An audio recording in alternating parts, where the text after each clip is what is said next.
Welcome to the Economy Magazine at I-24 News, where we provide a daily view on world markets and the global economy. I'm Natalie Ehrlich.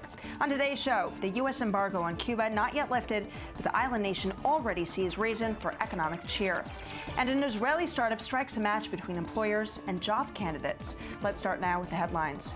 Well, fresh worries over China's commitment to stabilizing the market there sent Shanghai stocks down some 6% on Tuesday.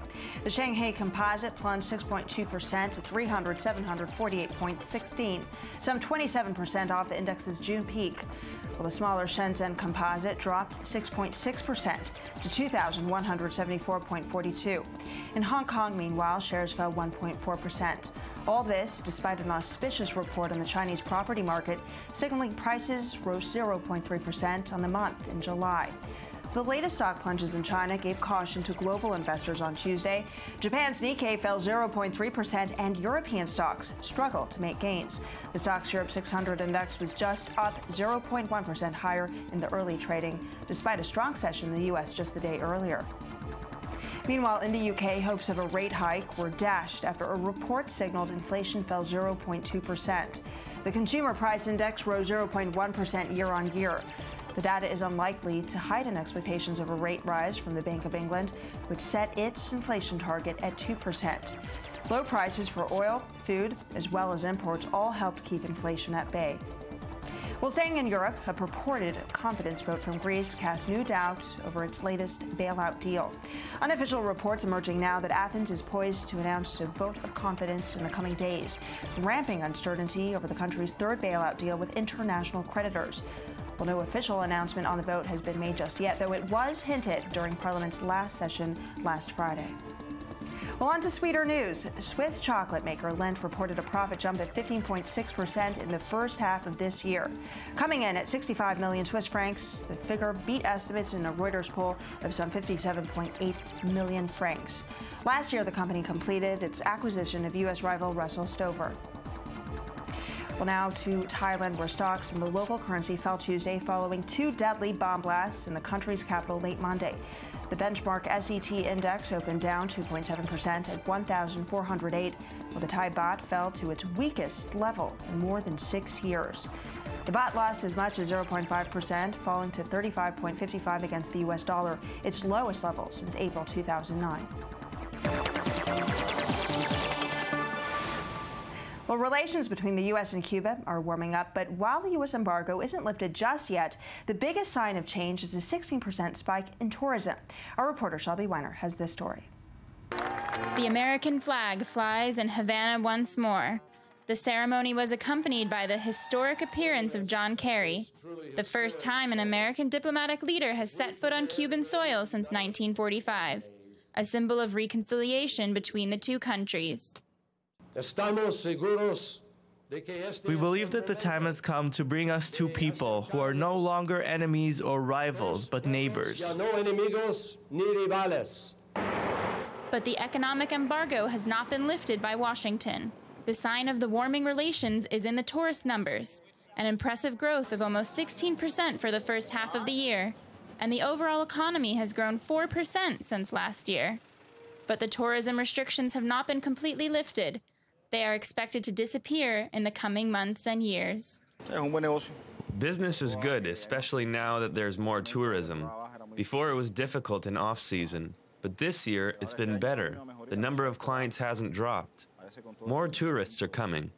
In the past few months, 50% more Americans have visited, and there is a rush of European tourists as well. But the country might not yet be ready for these new travelers. If there's a lot of tourism and few hotels, maybe they will start charging more. We don't have the necessary infrastructure for them yet. It's possible that we will in a few years with new funding and if more hotels are built. Several real estate projects have already begun. Notably, a French industrial group plans to build 2 new beachfront hotels in Havana. But the onslaught of foreign investors could change the face of Cuba. Foreign clients arrive thinking that tomorrow McDonald's will open here or something. And I say no. I don't think you need to rush so much because change takes time. It'll happen naturally and in a suitable way for the Cuban people. Tourism has already reported $2.6 billion in 2014, a key sector for foreign exchange earnings, investment, and perhaps, if the wealth is distributed, the well-being of Cuban citizens. Shifting close to home, over the summer, we caught up with the CEO of JobSwipe, an Israeli startup which seeks to connect employers and job candidates via your smartphone. Smartphone apps have gained a lot of popularity recently, and some of the most popular are the kinds that you swipe on. And here to give us some more insight is the CEO of a new company called JobSwipe. Thank you very much for being with us, Ron Ozeri, CEO of JobSwipe. Thank you. Well, tell us about this. It sounds a lot like a dating app such as Tinder. Tell us, how is this different? So it's easy like Tinder, but it's really different. You upload your resume, and if you're looking for a talent, you upload your job, and you just swipe. You swipe through the jobs. It's really, really, really easy.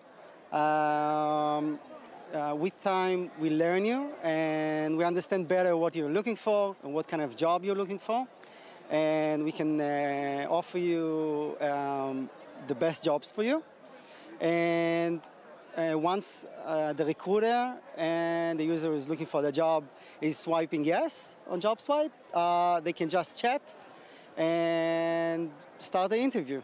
So you start the interview on a chat system, similar like as if you would on Tinder, right? Yeah, basically it's the same chat. And you're actually able to put more information on this, not just a pretty photo. Yeah, you have the whole resume there. You can see, the recruiter can see anytime your whole resume. And you can see the whole job description, the company name, the site, the links, pictures, and yeah.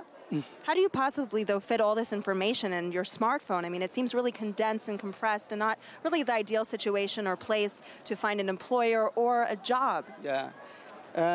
Looking for a job, you don't need so much information on the job description. You need the title, you need the name of the company. It's really important to know where you're going to work at. There's some pictures that they can upload, and the description, yeah, it's perfectly good for... So in a way, this is more of a convenience. This is for people who are on the go, who are really busy. You can swipe jobs. You can look for a job from anywhere. You can do it. It's summer now, so you can do it from the beach. It's really, really easy. People love it, and the feedback is really, really good. Yeah, tell us a bit about some of your success stories. So on our building, our office is at WeWork. There are 3 companies that already recruited tech guys with JobSwipe, and we are really proud of it. And a lot of recruiters in the app are also telling us and commenting that they recruited, and it was so easy to go over a lot of candidates. And yeah, people just love it. It's like a game. It's like Tinder. Great. Well, thank you so much for your insight. Ron Ozeri, the CEO of JobSwipe. This potentially could be the way that we're all going to be looking for jobs in the future. I guess time will tell. Well, something which could also be handy when you're looking for your next job. Earlier, we spoke with another Israeli startup which helps you manage your reputation online, something all too important these days. On set, we have Lior Tal, co-founder of RepRap. Thank you very much for being with us today. Thanks for having me. Tell us, what is RepRap? RepRap is a software company service, basically, that help users manage their social media reputation. You know, they're cleaning their past, monitoring their ongoing activities, and also trying to shape their future. All right. Well, how is this different from what else is on the market? Basically, we're using all kind of technologies, innovative technologies, both in terms of text analysis and more interesting image analysis. We're kind of analyzing users' images and find those that might get them into trouble and get employers basically to remove them from the candidate list, or universities to decide not to take them as students. Well, what might get them into trouble these days? According to researchers, they're talking about things that are related to alcohol, things that are related to sex, meaning even bikinis and underwear and things like that can get you into trouble. So don't go to the beach, don't wear bikinis, don't post that on Facebook, right? You could, but you probably should do it on private and not on public. You know, the settings is very easy to set. All other things that are also important, you know, things like violence, misspelled words or, grammar mistakes and those type of things that basically show, of problems with communications and lead employers to kind of give up on that specific candidates. I see. Well, what kind of nightmare scenarios have you heard of? Oh, we've seen amazing things, and we've seen people with, something like 600 or 700 images. 200 of them are with friends and alcohol, drinking in pubs and wine and getting drunk and so forth. And it's amazing to me, to see that those people think that they will get the job or something like that. Interesting. And the statistic is also amazing. They're talking about over 90% of the employers in the U.S. who are, reviewing profiles, social media profiles, and over 30% of the candidates are actually removed from the candidate list because of things found on their social media. So I think it's a huge problem for everyone, and I think it's a well-known problem, specifically in the U.S. and in other countries like Canada, the U.K. and so forth. So Anglo people have more problems with this? I'm sorry? Anglo people have more problems with this? No, basically we know about them and we know it's a big problem there, but we also hear about countries like France, Italy, Germany and so forth, where employers are also, doing the same thing, looking at people and what they do on social media before they hire them. Okay, so it sounds like a lot of us have problems staying professional when it comes to social media. How exactly does this technology work? Basically what the user needs to, we only work with users. We don't work with employers or companies. So basically users just come to our website and sign up to the service. It takes about 60 seconds to get the initial report, and then they can upgrade to a full report, which includes the image analysis. They get a report initially that shows them the problems that they have, and they can then jump into those issues on their social media profile on Facebook, Twitter, and Instagram, and immediately remove stuff or change the privacy so it's not exposed to everyone or to the public. And you're using algorithms here, right? Yeah, we're using very unique, it's called deep neural networks, developed by world-leading professors on our team, leading the world of computer vision. And we basically know how to identify things like, drunken people, based on their faces and so forth, drunken images, alcohol containers like glasses and bottles and whatnot, and things like, what we talked about, sexual stuff or exposure and so forth. So we know how to identify, cleavage for that respect, and underwear, bikinis and so forth, which is quite unique these days in terms of computer vision. Well, it sounds like the computers will be checking us to make sure that we are acting properly these days. Thank you so much for joining us, Lior Tal. Very much appreciate it. Thanks for having me. On set now for Media Watch, we have Gabby Weiniger. Thank you so much for being with us. Hi, Natalie. How are you? So what did you bring today? Well, I want to know, how much do you use your 3G on your mobile phone? That means how much do you use your phone when you're commuting, when you're walking around? Quite a lot, right? Quite a lot. So in the West Bank, there's no 3G at all. There's two networks called Watania and Paltech, and they use 2G, which was actually invented in 1991, which was the time of the Nokia brick phone. Do you remember that? It was a long, long time ago. So it basically means that there's no service when you're commuting around Ramallah to Jericho. You're completely disconnected. And in Ramallah and all around the West Bank, it's tech-hungry people. They want to be connected. There's a huge demand for data bandwidth, especially using Twitter, social media, Facebook. People want to be in touch. So Israel has now put forward a new proposal. You may see the article on screen. It's enabling a long-awaited Palestinian 3G mobile network, finally. All right. Finally. So that's great. They say at the moment there's not enough Palestinian infrastructure for 3G, and they want to lease access to them from Israeli providers, as the Jewish community do in the West Bank.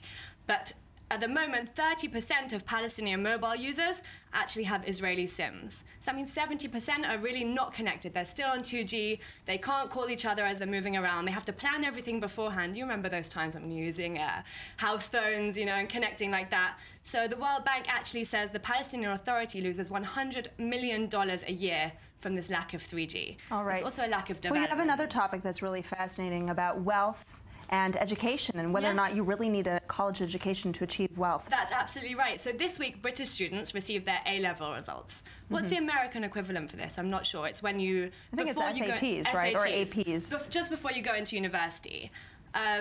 So I wanted to reassure those students that maybe didn't do so well.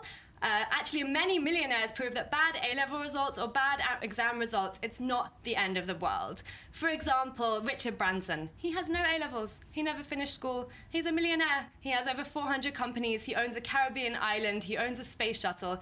You can do great. And there are other people as well. Lord Alan Sugar, he's the presenter of The Apprentice. I think you also have this in the States. He's worth around £900 million. So you really can do well without finishing your studies, which is really great to know. There's also Jeremy Clarkson, who recently got He got fired from the BBC for punching someone, but he did well before that, with no A-levels. And any other notable people? There's also Jon Snow, who has a very similar job to you. He presents Channel 4 News. He's a very successful journalist. He actually did go to university, but was fired, was removed from university for taking part in an anti-apartheid protest. Well, thank you so much for bringing these stories to us, Gabby Weinecker. Very much appreciate it. That wraps up our show today. Do stay tuned every day from the Jaffa Port in Tel Aviv. I'm Natalie Ehrlich. Thank you for watching.